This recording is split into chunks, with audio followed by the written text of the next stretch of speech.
Hello, everyone. Father Scott Vanderveer here with a reflection today on the topic of lust. Lust is often seen purely as a kind of selfish sexual desire, but it would probably be wise for us to consider the word more than the way the Germans do, with their version of the word Lust, spelled the same way, but meaning a selfish desire to consume. So like there's this word from German that we have kind of imported into our language. We call it wanderlust. It's not necessarily a bad thing, but it means a desire to get out and go. And whatever would get in the way of that is just thrown aside, right? If a parent of a young child has wanderlust, they're likely to go away and leave the child when maybe a parenting expert would say, this is not the right time developmentally to do that. So if we think of lust more in a more general way of being selfish desire, we can see how it applies not just to sexuality, but to lots of things. There's a reason why we use it so often in describing a sexual desire, because that's where lust shows its clearest form. If we really love someone, the most important thing to us is to please them and bring them happiness and peace and goodness to their life. That's what matters to a person who is in love. When a person is not in love, but in lust, they're not interested in what the other person receives, only in what they receive. So lust means I want what the other person has to give without a real consideration of what I could be giving. Do you see how that's not love? That love is always seeking to give? What's interesting about that is that if that happens, there can never be a reciprocal relationship. There can never be the kind of human connection that is part and parcel of healthy sexual love. There should be strong, deep, committed connection there. It's one of the reasons why sex can't take place outside of a committed relationship, because it is the ultimate giving of someone to another person sexually. It is saying, I am giving you everything. It's one of the reasons why everything falls away, even clothing. All the protective things that humans normally have are completely fallen away. And so you're saying with your actions and with your body, I accept you as fully physically as another human being ever could accept someone else.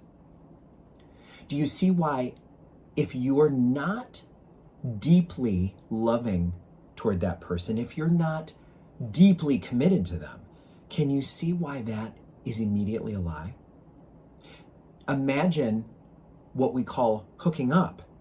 There's a big hooking up culture. I suppose there always has been, but we have that term now with a lot of young people. Oh yeah, we hooked up.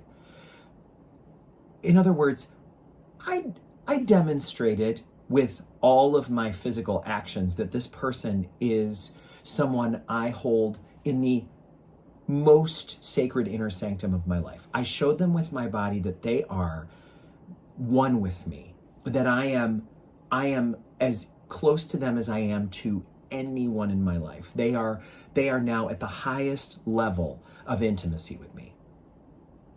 Can you see why that's a lie? And why, because it's a lie, it follows that it's a sin. A lot of people think sex is sinful because it's pleasurable. And they say things like, why does God not like pleasure? But it's a total misunderstanding of what makes it sinful. It's not sinful because it feels good. Because sex inside of marriage feels good, but it's not honest for us to say to another person with our bodies, I give you my all. I'm ready to make a family with you. I'm gonna make a family with you or open myself to that. Now, a lot of us would say, well, having sex doesn't mean you're open to a family.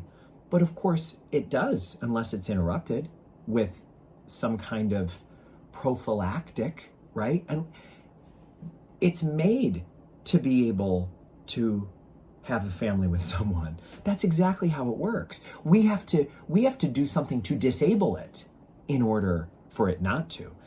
I mean, there's so many stories of people who never intended to start a family accidentally starting a family.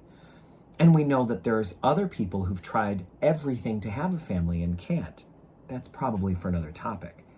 But the fact that this is the way that people have families, that they start their families, shows that our design is for this to be something we do with the people we are giving our lives to, building everything with.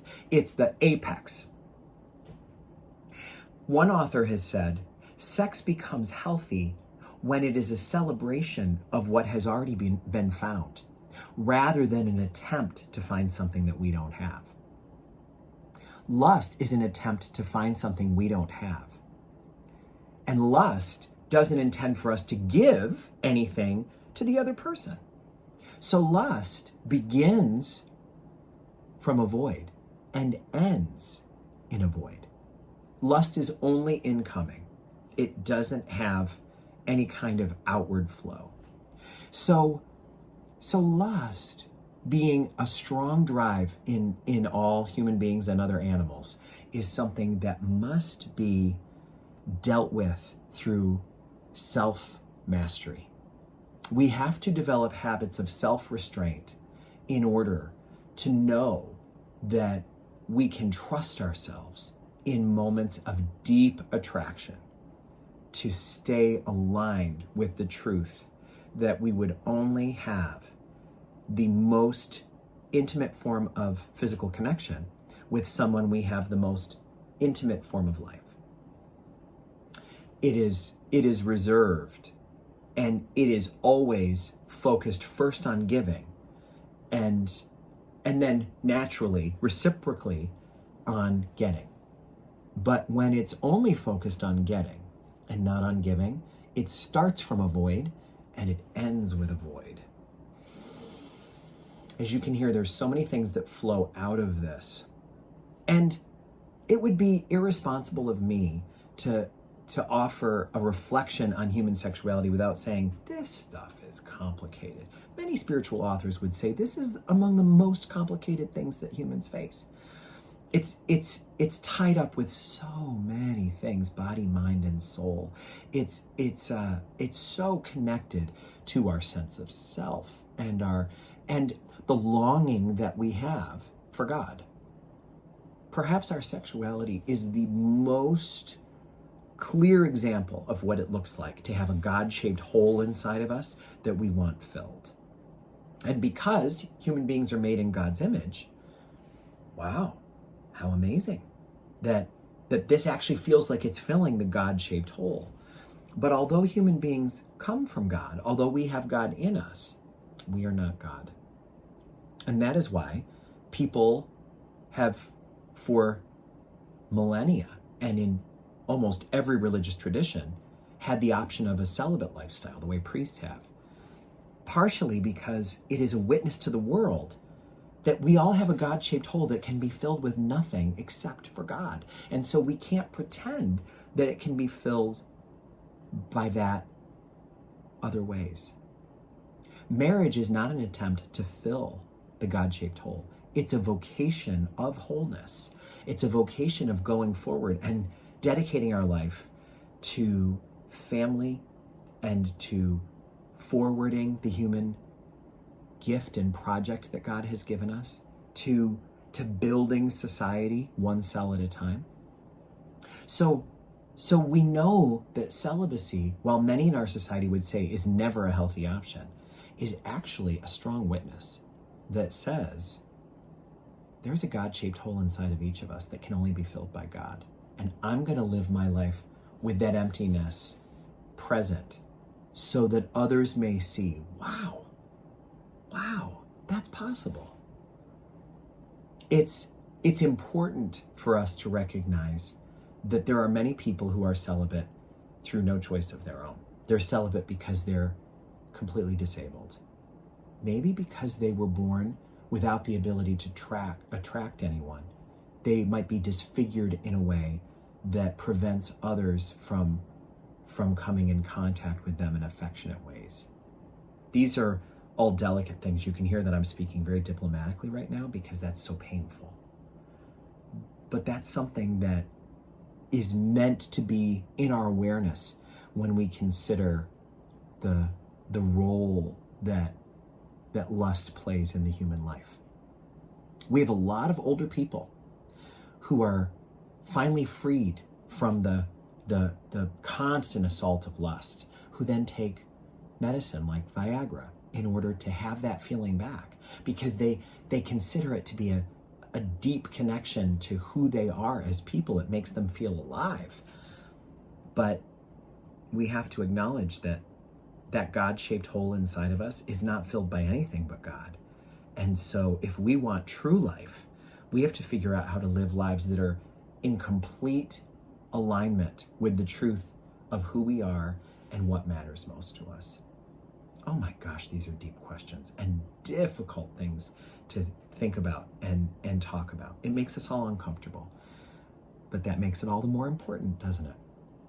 So may God bless you and fill you with a life that is in complete alignment with the truth of who you are and whose you are, and who the one who made us all, the eternal force of everything, has chosen for you to connect with in a lifetime of love.